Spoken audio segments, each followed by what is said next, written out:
Hello everyone, I really hope you are doing great. आज हम लोग पढ़ेंगे chapter number 30 of BNSS which talks about submission of death sentences for confirmation. यहाँ पर death sentence को confirm कराया जा रहा है हाई कोर्ट से। ठीक है, सो हाई कोर्ट से डेथ सेंटेंस को कंफर्म कराया जा रहा है। ठीक, अब देखो यहाँ पर क्या होता है ना कि जो सेशंस कोर्ट होते हैं, हमें पता है कि सेशंस कोर्ट कोई भी सेंटेंस पास कर सकते हैं ऑथराइज्ड बाय लॉ, बट अगर वो डेथ सेंटेंस पास करे तो it should be subject to the confirmation of high court. High court का कंफर्मेशन वहां पर जरूरी होता है। तो वही चैप्टर, सॉरी ये वाला जो हमारा चैप्टर है, ये प्रोसीजर बताता है कि किस तरीके से आखिर के हम सबमिट करेंगे, किस तरीके से आगे हाई कोर्ट फिर उसको कंफर्म करेगा, अनल करेगा या क्या करता है। वो सारी चीजें हमें इस चैप्टर में आज पता चलेंगी। बहुत ही छोटा सा चैप्टर है और एक ऐसा चैप्टर है जो कि मोस्ट इंपॉर्टेंट है और आप इसे छोड़ भी नहीं सकते। ठीक है, तो चैप्टर 30 का 407 सेक्शन क्या कहता है? Sentence of death to be submitted. इस सेक्शन में सबमिट हो रहा है, अभी यहाँ पे सिर्फ सबमिट हो रहा है, ध्यान रखना। वहां पर हाईकोर्ट की तरफ से कोई ऑर्डर नहीं आ रहा, इस सेक्शन में सिर्फ सबमिट किया जा रहा है। ठीक है, sentence of death to be submitted by the court of session for confirmation. Confirmation के लिए कोर्ट ऑफ सेशन बस सबमिट कर रही है। ठीक है, When the court of session, अगर वो सेंटेंस पास करी डेथ का, the proceedings shall forthwith immediately submit करी जाएंगी हाई कोर्ट को, and the sentence shall not be executed unless it is confirmed by the high court. जब तक कि हाई कोर्ट कंफर्म नहीं कर देता तब तक किसी भी डेथ सेंटेंस को जो कि कोर्ट ऑफ सेशन ने दी है उसको एग्जीक्यूट नहीं कराया जा सकता। पहली चीज। सबसेक्शन 2 से court passing the sentence shall commit the convicted person to jail custody under a warrant. अब जिसने सेंटेंस पास किया, किसने पास किया? कोर्ट ऑफ सेशन ने।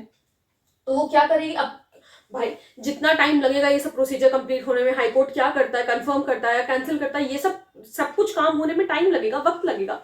तो ऐसे में तब तक ये वो कन्विक्टेड पर्सन कहाँ रहेगा? तो वो जेल कस्टडी में रहेगा, वारंट के अंदर।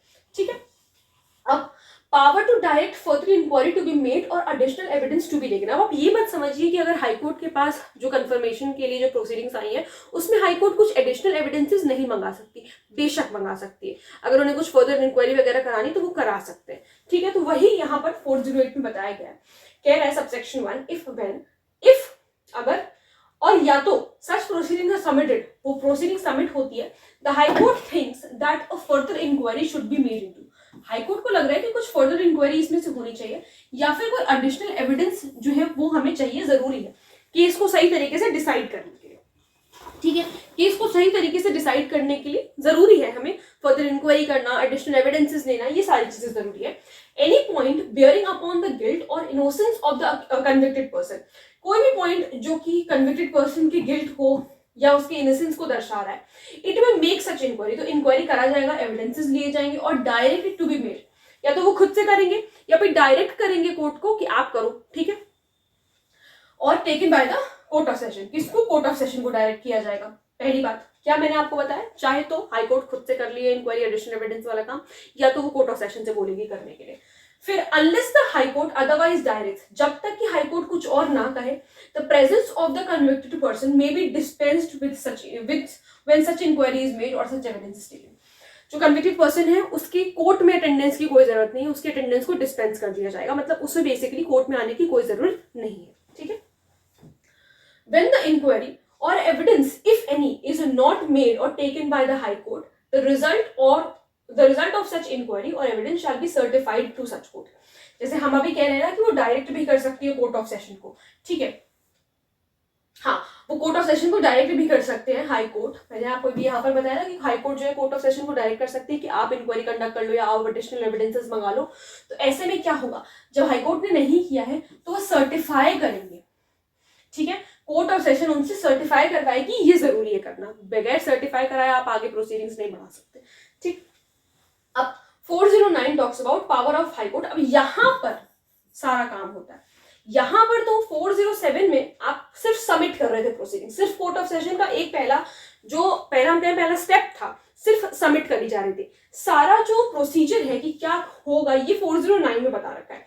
कह रहा है in the cases submitted under section 407 में जो केस सबमिट किया गया था, हाई कोर्ट चाहे तो कंफर्म कर सकती है सेंटेंस या फिर कोई दूसरा सेंटेंस भी पास कर सकती है जो कि लॉ की तरफ से वारंटेड है, और में अनल द कन्विक्शन। अनल का मतलब होता है या तो कैंसिल कर दे, कैंसिल कर सकती है कन्विक्शन को and convict the accused of any offence of which the court of session might have convicted him.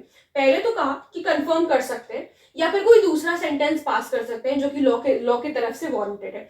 दूसरे में कहा कि कैंसिल करा जा सकता है उसका कन्विक्शन, यानी कि जो डेथ सेंटेंस दिया गया उसको कैंसिल करा जाएगा और उस अक्यूज्ड को किसी और चीज के लिए कन्विक्ट कर देंगे। मतलब किसी और चीज के लिए कन्विक्ट करने का मतलब है कुछ और उसको सजा दे देंगे, मतलब बेसिकली उसको डेथ सेंटेंस से यहाँ पर बचाया जा रहा है। ठीक है, अगर हाई कोर्ट को ऐसा लगता है कि नहीं इतना कुछ नहीं है कि उसको डेथ सेंटेंस दे देना चाहिए, तो ऐसे में यहाँ पर उसको बचाया जा रहा है।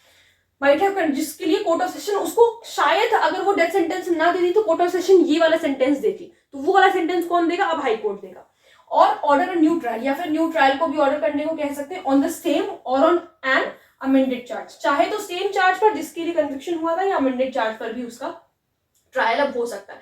तो बात ध्यान रखिएगा, कंफर्म हो रहा है, कोई दूसरा सेंटेंस पास किया जा रहा है, यहाँ पर अनल हो रहा है या फिर अनल हो रहा है, और अक्यूज को जब कैंसिल कर रहे हैं तो अक्यूज को किसी और पर्टिकुलर चीज के लिए कन्विक्ट किया जा सकता है जिसके लिए कोर्ट ऑफ सेशन कन्विक्ट करती, चाहे तो या फिर इसके अलावा क्या कर सकते हैं, इसके अलावा सेम ट्रायल के लिए कर सकते हैं, मतलब सेम जो है चार्ज पर ट्रायल कंडक्ट किया जा सकता है, न्यू ट्रायल कंडक्ट किया जा सकता है, या फिर अमेंडेड चार्ज पर किया जा सकता है, और फिर उसके बाद या फिर अक्विट भी कर सकते हैं। ऐसा कोई जरूरी नहीं है कि कोर्ट ऑफ सेशन ने भेजे वो प्रोसीडिंग्स डेथ सेंटेंस वाली तो उन्हें कंफर्म ही करना है या कैंसिल ही करना है, ऐसा कुछ नहीं है। अक्विट भी किया जा सकता है, दोष मुक्ति भी हो सकती है कन्विक्टेड पर्सन की।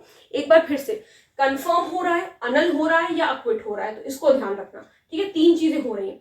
Provided that no order of confirmation shall be made under this section until the period allowed for preferring an appeal has expired। कह रहा है ऑर्डर जब हाई कोर्ट को लग रहा है कि कंफर्म कर देना चाहिए, सही है, कोर्ट ऑफ सेशन ने जो सेंटेंस दिया वो बढ़िया दिया, मतलब ठीक सेंटेंस दिया, तो ये कंफर्मेशन तब तक नहीं होगा जब तक कि जो अपील का टाइम है, अपील प्रेफर करने का जो टाइम है, जब तक कि वो ना खत्म हो गया, और या फिर अगर अपील प्रेजेंट करी गई है तो अपील जब तक डिस्पोज ऑफ नहीं हो जाती तब तक ऑर्डर ऑफ कंफर्मेशन आप नहीं दे सकते हो। ठीक, वही हो सकता है कि उसको अक्विट कर दिया जाए, तो इस वजह से 410 में कंफर्मेशन और new sentence to be sign by 2 जजेस। ये प्री में पूछा जाता है कि कितने जजेस की रिक्वायरमेंट होती है इसको साइन करने के लिए, तो 2 जजेस जो है मिनिमम चाहिए ही चाहिए। In every case so submitted the confirmation of the sentence और एनी न्यू सेंटेंस, मान लीजिए सेंटेंस को, डेथ सेंटेंस को कंफर्म किया या कोई न्यू सेंटेंस पास किया या कोई ऑर्डर पास किया हाई कोर्ट ने, shall when such court consist of 2 or मोर जजेस, 2 या 2 से ज्यादा जजेस की जरूरत होगी वहां पर, be made passed and signed by at least 2 of them, at least 2 तो चाहिए ही चाहिए साइन करने के लिए। 411 बता रहा है procedure in case of difference of opinion. मान लीजिए डिफरेंस ऑफ ओपिनियन हो गया, 2 जज कुछ और बात कह रहे हैं, 2 जज कुछ और बात कह रहे हैं, या 2 कोई और बात कर रहे हैं, 1 कोई और बात कह रहा है। ठीक है, तो इस अब क्या होगा, तो कह रहा है where any such case is heard before a bench of जजेस एंड सच जजेस are equally divided in opinion, the case shall be decided in the manner provided by basically majority privilege. ठीक है, मेजॉरिटी वाला rule यहाँ पे लगाया जाता है, इसको ध्यान रखना। 412 में procedure in cases submitted to high court for confirmation, क्या प्रोसीजर बताया गया है, किस तरीके से अगर हाई कोर्ट ने जो भी कुछ ऑर्डर दिया है, कंफर्म किया, जो भी कुछ किया, किस तरीके से आप वो कोर्ट ऑफ सेशन को ये बात बताएंगे, तो वो यहाँ पर बताया गया 412 में। कह रहा है in cases submitted by the court of session to the high court for the confirmation of sentence of death, तो प्रॉपर ऑफिसर, ओके यहाँ पे मैंने आपको उल्टा बोल दिया, जब केस सबमिट किया गया है कोर्ट ऑफ सेशन, एक सेकेंड, जब केस सबमिट किया गया है कोर्ट ऑफ सेशन से हाई कोर्ट को, पहली बात तो ये कंफर्मेशन के लिए, the proper officer of the high court शैल, बिना किसी डीले के, after the order of confirmation, हाँ मैंने पहले ही सही बोला था, विदाउट डीले, कोई डिले नहीं करना, कोई देरी नहीं करनी, after the order of confirmation, confirmation का जैसे ही ऑर्डर आया या कोई दूसरा ऑर्डर हाईकोर्ट ने किया, भाई हम कंफर्म की थोड़े ऐसे बात करें, हम अनल की भी बात करें, हम एक्विटल की भी बात करें, तो इन दोनों में से अगर कुछ हुआ है तो क्या नहीं भेजा जाएगा, बिल्कुल भेजा जाएगा। कोर्ट ऑफ सेशन को बताना तो पड़ेगा ना कि ये फलाना ऑर्डर आया है। ठीक है, जो भी हाईकोर्ट ने दिया है, या तो फिजिकली जाओ प्रॉपर ऑफिसर, या तो फिजिकली जाके सबमिट करेंगे, या इलेक्ट्रॉनिक मीन से a copy of the order, order की कॉपी जाएगी, हाई कोर्ट का सील लगेगा and attested with his official signature, किसका सिग्नेचर, किसका, कौन हिज, प्रॉपर जो ऑफिसर है वहां पर, जो प्रॉपर ऑफिसर है, to the court of session को भेजा जाएगा। ये चीज ध्यान रखिए, और कौन भेजता है ये ध्यान रखना, और इसमें क्या क्या चीजें मैंडेटरी है, सील वगैरह लगेगी, या तो फिजिकली जा सकते हैं या इलेक्ट्रॉनिक मीन से करवा सकते हैं, ऑर्डर की कॉपी भेजनी है। ठीक है, तो ये चीज आपको ध्यान रखनी है। इतना छोटा सा हमारा जो है चैप्टर था, चैप्टर नंबर 30। आई रियली होप आप लोगों को ये चैप्टर अच्छी तरीके से समझ में आया होगा। फिर भी अगर कोई डाउट है, कोई क्वेरी वगैरह, तो आप लोग मुझसे कमेंट सेक्शन में पूछ सकते हैं। मिलते हैं नेक्स्ट वीडियो में। Thank you so much.